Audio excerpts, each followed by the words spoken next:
Hey, vinyl community, Elliot here, Lazy Dogs Records, and Glen Kellaway has a 100 subscribers contest, and I thought I would enter that at this time. Glen's asking for us to create a vinyl community festival concert, and in it we are to come up with a band to play at the festival. Living or dead, in their prime, players all in their prime when they're playing, and so I've come up with one who I would really love to see, and what combination of players I'd love to see. So I'll start out. Prompt one was to name a artist or group, and my artist is the creator of bluegrass music, the great Bill Monroe. Picture, that's a good picture in there. Bill Monroe and the Bluegrass Boys, and specifically, I want to bring back the original band from the prime period, around 1945 to 48. Now, there was some lineup changes in that little period, but that's considered the original band. So I want the I'd say about 1946, 47, 48 band, which would consist of the great Lester Flatt playing rhythm guitar and singing lead vocals. The great Earl Scruggs, inventor of the Scruggs style perfection, the man that perfected three-finger banjo roll style, became known as Scruggs style picking. So Lester Flatt and Earl Scruggs. Scruggs on the banjo, of course. On the bass, Cedric Rainwater, which his real name was Howard Watts, I believe, but his stage name was Cedric Rainwater. And the fiddler, Chubby Wise. And of course, Bill Monroe playing the mandolin. I want to add one member to this band that came along a little bit later and played for many years with Bill, and that's Kenny Baker, also playing the fiddle. Bill enjoyed twin fiddles, and so I want to add a fiddler there so we can get some more twin fiddling in. Okay. What about a set list? I want to mix the set list with instrumentals and ballads and sacred songs. So here's what I've got, and I think we could do a couple hours or more with this. The great horse racing song, Molly and Tim Brooks. My Rose of Old Kentucky. Let's get the Monroe Flat Pen song, Little Cabin Home, and Bill Monroe's Blue Moon of Kentucky. Some instrumentals. Let's get Roanoke in there, Jerusalem Ridge, Rawhide. Seems like there was another, Scotland, and let's see, Footprints in the Snow would be a great one for them to play. Wicked Path of Sin, Toy Heart. Great song, Toy Heart. All these are great songs. I'm working on a building, gospel, sacred song. The Old Crossroad, Can't You Hear Me Calling? Walk Softly on This Heart of Mine. Interesting little story about that one. Hazel Smith was one of Bill Monroe's girlfriends. Who's Hazel Smith? Well, she is the person that penned the name Outlaws to the work that Waylon and Willie and those guys were doing. She originated that title. She worked as a secretary and publicist and lots of things in Nashville. She was Bill Monroe's girlfriend at one time, and they were having an argument, and she looked at him and she says, now you walk softly, you're hurting this heart of mine. And he took that and made it into a song. With Body and Soul, that's a great song, moving song. The Little Girl and the Dreadful Snake. Okay, it came from Bill had a out of wedlock child that he never really acknowledged, but he did spend some time with her, and she and another little girl were playing out on the farm, and one of them got bit by a snake. It was not a poisonous snake, or I don't know if it's Rose. My little Rose. When he sings about Rose, that's the the out of wedlock child that he really never would admit that was his. He fathered her. He referred to it as one of his girlfriend's child, always. But when he mentions Rose in a song, that's actually who he's singing about. But one of them got bit by a non-poisonous snake, or they saw a snake and ran back, and But from that, in his mind, he created the story of a child bit by a poisonous snake, and they're not able to save her. So it makes for a sad song. White House Blues. We'll close it out with White House Blues. Now, the third prompt for this super group is any special guests you want to have come on. Yes, some for different reasons. Now, when Flatt and Scruggs left Bill Monroe's Bluegrass Boys, they soon formed their own group. And in order to distinguish themselves from the Bluegrass Boys, oftentimes they didn't actually tour with a mandolin player. But they did tour with a dobro player. Josh Graves, for a lot of the time, was their dobro player. So Monroe didn't use a dobro in his music. So I want to get the best dobro player out there in the world today, and that's Jerry Douglas. Okay, put him out there playing the dobro. And I want to also get a musician, a longtime musician in North Carolina here, Clyde Maddox from Super Grit Cowboy Band. He's a great dobro and steel guitar player. I want to put him on stage with Bill Monroe and his Bluegrass Boys sometime. I think that would be a thrill for to hear Clyde Maddox playing dobro and Jerry Douglas playing zobo at different times with Bill Monroe's Bluegrass Boys.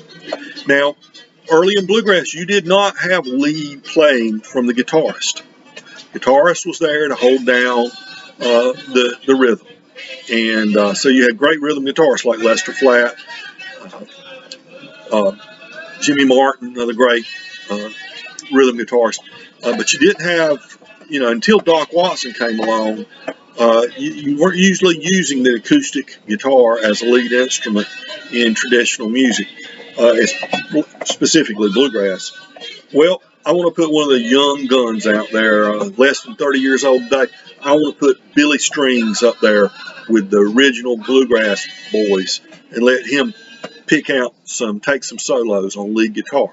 And I also want to put another great lead guitarist, Molly Tuttle, also under 30 years old, young rising star. Great guitarist. Both Billy Strings and Molly Tuttle would be great additions to the Bluegrass Boys. Okay. I've talked about having twin fiddles. Let's put some more out there. Let me bring back the late great Stefan Grappelli, the jazz violinist. Let's see what a jazz violinist can do in a bluegrass format. I bet he could create some great music with Kenny Baker and Chubby Wise. And let's put Sam Bush up there too from the Newgrass Revival.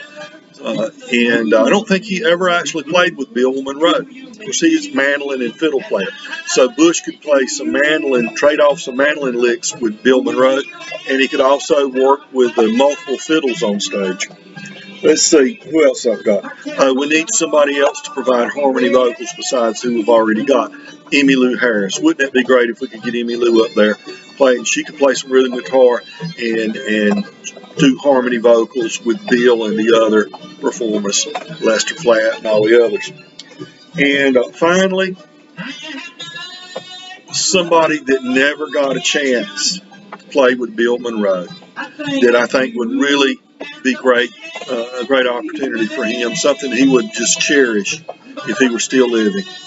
I want to get Jerry Garcia up there to play the banjo with the Bluegrass Boys. Now, Jerry, and I think it was 1963 or 4, Jerry traveled from California to the East Coast, and he went to a couple of shows, fiddlers conventions. I think he was at Union Grove, if I'm not mistaken. May have been one in Galax, Virginia, I'm not sure. But he went with the intention of going up to Bill Monroe and asking for a job, wanting to play banjo for the Bluegrass Boys. But Monroe was so intimidating, and Garcia was just a young kid. Monroe was so intimidating. I mean, he was scary. Jerry never, the whole weekend, he never spoke to him, never introduced himself, never asked if he could do an audition or anything like that. So let's get Jerry Garcia in his prime, off the drugs, just, clean and sober, and doing, what he loves. Because, bluegrass was his first love. He was teaching banjo when he met Bob Weir, and they put together the Warlocks, which later became, of course, the Grateful Dead. Okay, so those are my guest stars. Now, the final thing, and I believe we could get, hours of great music. They could jam. I'd love to hear Bill Monroe jam in the Newgrass style. And wouldn't that be something up there with Jerry Douglas and Sam Bush and Emmylou Harris and Jerry Garcia and all those greats, Billy Strings, and going, jamming on just extended solos from everybody. Oh man, wouldn't that be great? Okay, so there's my super group. Let's bring back the original Bluegrass Boys, Bill Monroe and the Bluegrass Boys. Let's add in some amazing guest stars and make some just wonderful acoustic music. I think you couldn't do any better than that. And finally, Glenn wants us to shout out somebody with less than 100 subscribers. And there's a fellow, I don't know his name, but his site is called Headlong Into Sound. He's got 98 subscribers. I'm one of his subscribers, but he hasn't done anything in several months. Maybe if some people subscribe to his channel, he'll see people are interested and start doing some more videos. He says in his last video about 5 months ago, said he's still watching VC stuff, but he had lost his password and stuff. He had misplaced the information for his YouTube account and didn't want to start a new one, and he found it and he did a video back in January or so, February or something, showing some albums he had recently picked up. So Headlong Into Sound. Maybe he can pick up a few more subscribers, and if he's watching, maybe he'll be inspired to create some more VC content. Okay, well, Glenn, congratulations on surpassing 100 subscribers. Really enjoy your channel. Enjoy commenting on the stuff you do and reading your comments on my channel. And you're a great member of the VC. I know you'll be up to 500 or more in no time. Folks, if you're interested in subscribing to my channel, I'd welcome having you. I just concluded my 5-part series on the close harmony brother acts, and I've got a playlist that's got all 5 of them on there that you can watch those at your, if you're interested in anything like that, you can watch them in order if you'd like, if you haven't seen them. If you've seen the others, the final installment is, I downloaded it yesterday, I believe, the day before, and this weekend anyway, 4th weekend. Okay, well, everybody, take care. So subscribe to Glenn's channel if you're not already subscribed. Subscribe to mine if you're not. We'd love to have you in the VC community. And like this video if you like it. If you don't like it, that's okay. You can dislike it if you want, but I'd rather you just didn't do anything if you don't like it. I will bid you adieu. Everybody remember, be kind to your neighbors, because what? We're all neighbors. We got to get along and love each other. Too much hate in this world. We need more love. Take care.